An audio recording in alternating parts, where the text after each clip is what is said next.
तो देखिए, मुख्यमंत्री योगी आदित्यनाथ की तरफ से करारा प्रहार किया गया है अखिलेश यादव के उस बयान पर। अब आपको बताते हैं कि अखिलेश यादव ने आखिर कहा क्या था ग्राफिक्स के जरिए। देखिए, अखिलेश यादव ने कहा था कि सरकार बनते ही गोरखपुर भेजेंगे सबसे पहले बुलडोजर। यह अखिलेश यादव ने कहा था। उन्होंने कहा कि सभी बुलडोजर का रुख गोरखपुर की ओर होगा। बीजेपी सरकार निर्दोष लोगों को फंसा रही है, यह भी उन्होंने कहा है। यानी कि देखिए, बुलडोजर एक्शन पर हमेशा सवाल अखिलेश यादव उठाते रहे हैं, लेकिन मुख्यमंत्री योगी आदित्यनाथ ने करारा जवाब उनको दिया। उन्होंने कहा कि सभी के हाथ जो है बुलडोजर पर सेट नहीं बैठते हैं और जो दंगाइयों के आगे नाक रगड़ते हैं वो बुलडोजर के सामने पस्त हो जाते हैं। तो करारा प्रहार यह माना जा रहा है मुख्यमंत्री योगी आदित्यनाथ का। तो देखिए, बुलडोजर को लेकर वार पलटवार का सिलसिला शुरू हो चुका है और अजय दुबे हमारे साथ लाइव जुड़ चुके हैं। अजय, जिस तरीके से बुलडोजर की कार्रवाई उत्तर प्रदेश में देखने को मिलती है, इसे लेकर विपक्ष पहले से ही सवाल उठाता रहा है और आज एक बार फिर से अखिलेश यादव ने जो हमला किया है मुख्यमंत्री पर और उससे लेकर मुख्यमंत्री ने पलटवार भी कर दिया। किस तरीके से अब इस पूरी सियासत को देखा जाए? देखिए, बुलडोजर की गहमा गहमी कोई उत्तर प्रदेश में नई चीज नहीं है। लगातार इसको लेकर वाद विवाद होता रहता है। विधान सभा तक इसको लेकर वाद विवाद हुआ है। लेकिन नया क्या हुआ है? नया ये हुआ है कि पिछले दिनों गोरखपुर से आए हुए तमाम जो विधायक, तमाम सपा के जो प्रतिनिधि हैं वो पहुंचे थे अखिलेश यादव से मिलने के लिए सपा कार्यालय पर। बात छिड़ी कि सुप्रीम कोर्ट में बुलडोजर एक्शन को लेकर क्या बातचीत हो रही है। इस बात पर अखिलेश यादव ने कहा, अपने कार्यकर्ताओं से कहा कि 27 में जब सरकार आएगी तो बुलडोजर की दिशा गोरखपुर की तरफ मोड़ देंगे। और इसके बाद कार्यकर्ताओं को उन्होंने और दूसरी बातें कही। अब इसी की प्रतिक्रिया में आज सुबह लोक भवन में कार्यक्रम में मुख्यमंत्री योगी आदित्यनाथ ने बड़ा व्यंग कसते हुए कहा कि बुलडोजर की स्टीयरिंग पर सबका हाथ सेट नहीं होता, इसके लिए दृढ़ इच्छा शक्ति चाहिए। इच्छा शक्ति, दरअसल बुलडोजर न्याय का एक प्रतीक उत्तर प्रदेश में बन चुका है। उत्तर प्रदेश में बुलडोजर का एक्शन, चाहे वो अतीक का मामला रहा हो, चाहे वो मुख्तार और उसके गुर्गों से जुड़े हुए अलग अलग ठिकाने रहे हो, अतीक से जुड़े लोगों के ठिकाने रहे हो, नवाब यादव का मामला रहा हो, या पूरे उत्तर प्रदेश के लगभग हर जिले में जो पुराने माफिया, पुराने गुंडे हुआ करते थे, उनसे जुड़े मामले रहे हों, उनके मामलों में जो बुलडोजर का एक्शन रहा है वो न्याय का प्रतीक बनकर दिखा और उस एक्शन के जरिए सीधे चोट करने की कोशिश की गई उस मानसिकता पर जिसके जरिए जो कानून व्यवस्था पर लोग चुनौती खड़ी करते हैं। और अब इसी कड़ी में ये नई गहमा गहमी देखने को उत्तर प्रदेश में अखिलेश यादव और मुख्यमंत्री योगी आदित्यनाथ के बीच दिख रही है। बिल्कुल अजय, सवाल यही खड़ा होता है कि आखिर आपको बता दें कि सवाल यही उठता है कि आखिर जिस तरीके से और हमारे साथ समाजवादी पार्टी के नेता मनोज हमारे साथ जुड़ गए हैं, उनसे बात करते हैं। मनोज जी, क्या कहेंगे? जिस तरीके से बुलडोजर एक्शन पर हमेशा से ही आपको प्रॉब्लम होती है और अब अखिलेश यादव कह रहे हैं कि बुलडोजर हम गोरखपुर की तरफ भेज देंगे, क्या है ये? क्या है ये? आप इतना व्यग्र और इतना भयाक्रांत क्यों है? जब बुलडोजर एक्शन हो रहा था तब आवाज खड़ा करने के बजाय सिर्फ समाजवादी लोग बुलडोजर का अगर नाम भी ले रहे हैं तब भी इतना मीडिया जगत में और पूरे भारत में और बीजेपी में दहशत क्यों है? जो आपने किया है, as you sow shall you reap, आप जैसा करेंगे वैसा काटेंगे। लेकिन मनोज काका, ये बताइए, आप तो बुलडोजर के खिलाफ रहते हैं ना? आप तो बुलडोजर के खिलाफ रहते हैं, समाजवादी पार्टी तो प्रश्न पूछती है, तो ऐसे में बुलडोजर का जिक्र करने की जरूरत क्यों पड़ रही है? क्यों आप जिक्र कर रहे हैं? क्या वजह है इसके पीछे? आपको तो पसंद नहीं है बुलडोजर एक्शन, पहले ही आप कह चुके हैं, आपकी पार्टी का स्टैंड रहा है। आप कितना भयाक्रांत आप दिख रही हैं भारतीय जनता पार्टी। नहीं, मैं पूछ रही हूँ सवाल। मनोज काका जी, देखिए, ये सब कह के बात पलटिए मत। ये टाइम वेस्ट होता है। आप अपनी बात रखिए कि समस्या क्या आ गई, अचानक से बुलडोजर का जिक्र बार बार क्यों आ गया? क्या आप बुलडोजर ही चलाएंगे? आप तो खिलाफ थे, तो आप क्या पक्ष में हो गए आप एक्शन के? मतलब सरकार एक्शन करे तो आप संतुष्ट रहेंगे ना? पक्ष में है ना समाजवादी पार्टी?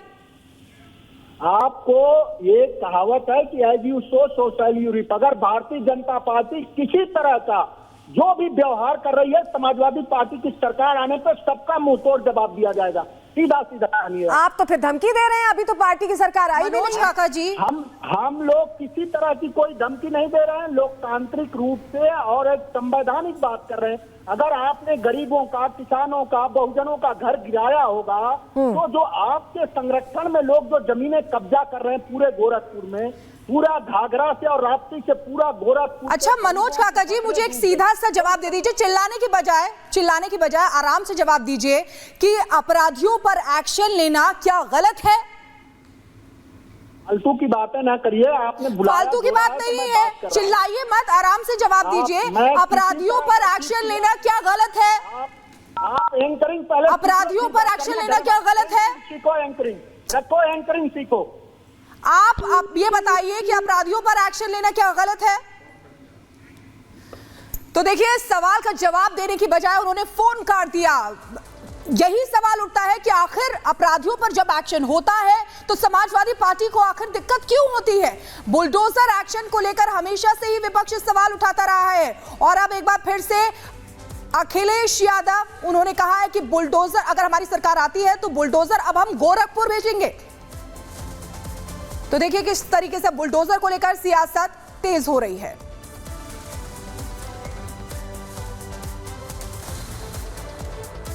दो 2017 के पहले जो लोग प्रदेश में लूट खसोट मचाए थे,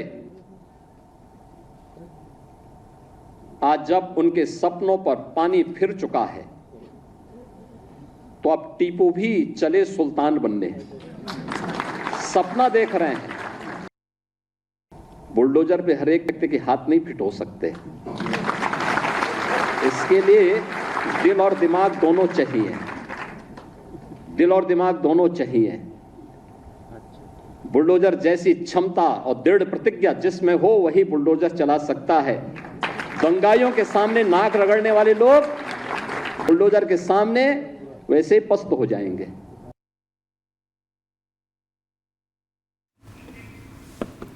और अजय दुबे हमारे साथ लगातार बने हुए हैं। अजय दुबे, देखिए, समाजवादी पार्टी से जब जब सवाल पूछा जाता है वो ऐसे ही बचते हुए नजर आते हैं। बुलडोजर को लेकर समाजवादी पार्टी जो हमेशा से सवाल उठाता रहा है बुलडोजर की कार्रवाई पर, लेकिन अब वही समाजवादी पार्टी ये कहता हुआ नजर आ रही है कि अगर उनकी सरकार आती है तो गोरखपुर बुलडोजर भेज दिया जाएगा। आखिर क्यों ये बयान अखिलेश यादव की तरफ से दिए गए हैं? देखिए, बिल्कुल जैसा कि मैंने कॉन्टेक्स्ट ऑफ स्टोरी बताया कि क्या कुछ घटनाक्रम हुआ था, क्या बातचीत गोरखपुर के तमाम नेताओं के बीच अखिलेश यादव कर रहे थे कि कैसे जो सुप्रीम कोर्ट में सुनवाई बुलडोजर एक्शन को लेकर हो रही है उसके बनस्पत गोरखपुर में 27 में सरकार बनेगी तो बुलडोजर की दिशा मोड़ दी जाएगी। ये सब बातें हुई थी। महत्वपूर्ण ये कि ये कोई पहली बार नहीं है जब समाजवादी पार्टी बुलडोजर मामले पे, अखिलेश यादव बुलडोजर के एक्शन के ऊपर बेहद अग्रेसिव रुख लेते हुए दिखाई दे रहे हैं। लेकिन महत्वपूर्ण ये है कि इस बात जो उन्होंने गोरखपुर की तरफ मोड़ देने की बात कही, वो बात एक नया एंगल इस पूरे मामले को देती हुई दिखाई दे रही है। और जवाब इसमें मुख्यमंत्री योगी आदित्यनाथ का जो जवाब है वो बेहद जोरदार है, जिसमें वो सीधे सीधे कह रहे हैं कि स्टीयरिंग हर आदमी थाम नहीं सकता, उसके लिए दृढ़ इच्छा शक्ति की जरूरत है। दृढ़ इच्छा शक्ति की वो बात कर रहे हैं। और जो व्यंग में टीपू चला सुल्तान, ये बात जो मुख्यमंत्री कह रहे हैं, तो दरअसल ये पूरा घटनाक्रम सुप्रीम कोर्ट में बुलडोजर एक्शन को लेकर जो सुनवाई चल रही है उसको लेकर है। उसी की बातचीत पर अखिलेश यादव ने कहा कि अब सारे बुलडोजरों की दिशा जो है गोरखपुर की तरफ मोड़ देंगे। और बीजेपी अब इसे इस तरह से मुद्दा बना रही है कि जो गोरखपुर में विकास कार्य हुआ है उसके खिलाफ अखिलेश यादव हैं, उन विकास कार्यों को उजाड़ देने की बात अखिलेश यादव कर रहे हैं। विकास विरोधी अखिलेश यादव हैं, ये पक्ष रखने की बीजेपी की कोशिश है। मुख्यमंत्री सीधे सीधे खुद यहाँ पर अखिलेश यादव को निशाने पर लेते हुए दिखाई दे रहे हैं। बिल्कुल अजय, बहुत शुक्रिया आपका जुड़ने के लिए और जानकारियां देने के लिए। तो बुलडोजर पर तो टक्कर चल ही रही है, वहीं नवाब सिंह के मामले को लेकर भी देखिए अब बीजेपी अखिलेश यादव को घेरती दिखाई दे रही है, क्योंकि अखिलेश यादव ने डीएनए वाला बयान दिया था कि डीएनए टेस्ट करवाया जाए। उसको लेकर अब देखिए, आरोप लगाने से पहले अखिलेश यादव का हम आपको ट्वीट दिखा रहे हैं। आरोप लगाने से पहले फुल फॉर्म तो जान लेते, डीडेक्सी राइबोन्यूक्लिक एसिड। वैसे जानते होते तो बोल भी ना पाते, ये कहना है उनका, क्योंकि ये डीएनए का इन्होंने डेफिनेशन ही चेंज कर दिया है। पहले डीएनए टेस्ट की बात कर रहे थे नवाब सिंह मामले में, और अब इन्होंने डीएनए का डेफिनेशन ही चेंज कर दिया है। और देखिए किस तरीके से प्रतिक्रियाएं आना शुरू हो गई हैं। बीजेपी के प्रवक्ता राकेश त्रिपाठी का कहना है कि जिस तरीके से अखिलेश यादव डीएनए की फुल फॉर्म बता रहे हैं, ये उनकी खिसियाहट है, क्योंकि जिसकी वो पैरवी कर रहे थे उनका डीएनए मैच हो गया है, इसलिए उन्हें दिक्कत हो रही है। आइए सुनते हैं। शेख चिल्ली और मुंगेरी लाल दोनों हसीन सपने देखा करते थे, लेकिन ये सपने साकार नहीं होते हैं। लेकिन अखिलेश यादव के सपने से ये पता चल गया है कि कितनी दुर्भावना है, कितनी बदले की राजनीति है और विकास के कितने विरोधी हैं कि वो गोरखपुर पर बुलडोजर चलाने की बात कर रहे हैं। लेकिन अखिलेश यादव जी, आपके सपनों पर बुलडोजर चलाने का काम तो उत्तर प्रदेश की जनता करेगी। बुलडोजर अपराधियों के घर चलता है, अतिक्रमणकारियों के घर चलता है, तो पेट में दर्द अखिलेश यादव जी के क्यों होता है? ये बुलडोजर और अपराधी अखिलेश जी के बीच में क्या संबंध है? अखिलेश यादव जी रेप के आरोपियों का डीएनए जांच की मांग कर रहे थे, लेकिन कन्नौज में उनके करीबी डिंपल यादव जी के प्रतिनिधि रहे नवाब सिंह यादव का डीएनए तो मैच हो गया। ये तय हो गया कि वो रेप का आरोपी अपराधी है। अब डीएनए का फुल फॉर्म बता करके वो अपनी खिसियाहट मिटा रहे हैं। सच बात यह है कि समाजवादी पार्टी का डीएनए रेपिस्टों के साथ मैच करता है। ये डीएनए में है कि लड़के हैं, लड़कों से गलतियां हो जाती हैं। ये समाजवादी पार्टी का डीएनए है। तो देखिए, उत्तर प्रदेश में 10 सीटों पर उपचुनाव होने हैं और इसे लेकर दोनों ही तरफ से, यानी कि बीजेपी और समाजवादी पार्टी की तरफ से वार पलटवार का सियासत जो है लगातार देखने को मिल रहा है। सियासी घमासान जोरों पर देखने को मिल रहा है, जहां